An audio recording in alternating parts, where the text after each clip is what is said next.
After what happened last weekend, I'm never going camping again. It started with a simple idea, a weekend trip to the woods with my two best friends, Jake and Eric. We found a secluded spot deep in the forest, far from any other campers. The first night, we set up our tents, built a fire, and shared stories. Everything felt perfect.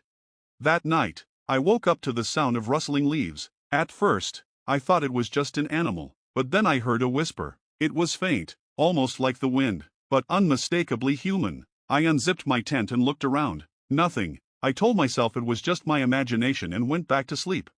The next morning, I mentioned the whisper to Jake and Eric. They laughed it off, saying it was probably just the wind. We spent the day hiking and exploring the area. By the time we got back to our campsite, it was already getting dark. We built another fire and settled in for the night.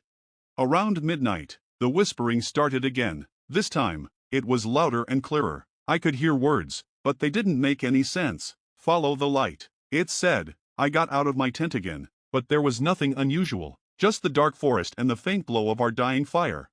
I went back to sleep, but I couldn't shake the feeling that something was watching us. The next day, we decided to stay close to the campsite. We spent the day gathering firewood and trying to catch fish in the nearby stream. As the sun began to set, the forest grew eerily quiet. No birds, no insects, just silence. We built a larger fire that night, hoping it would keep whatever was out there at bay. The whispering started earlier this time, just after sunset. It was louder than ever, almost like it was right next to me. Follow the light, it repeated. I looked at Jake and Eric. They heard it too. We decided to follow the voice, thinking maybe someone was lost and needed help.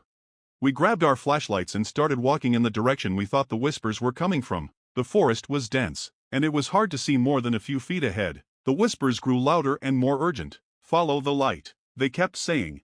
Suddenly, we saw a faint glow in the distance. It was a soft, blue light, barely visible through the trees. We headed towards it, our hearts pounding. As we got closer, the light grew brighter. It was coming from a small clearing up ahead. When we reached the clearing, we saw something that chilled us to the bone. In the center of the clearing was an old, weathered cabin. The blue light was coming from inside. The whispers were louder than ever, almost deafening. Follow the light. We hesitated, unsure if we should go inside, but something compelled us to move forward. We opened the door and stepped inside. The cabin was empty, except for a single lantern hanging from the ceiling. The blue light was coming from the lantern. As soon as we entered, the door slammed shut behind us. We tried to open it, but it wouldn't budge. Panic set in. The whispers were now all around us, filling the room with their eerie chant. Follow the light. We didn't know what to do. Suddenly, the lantern flickered and went out. We were plunged into darkness.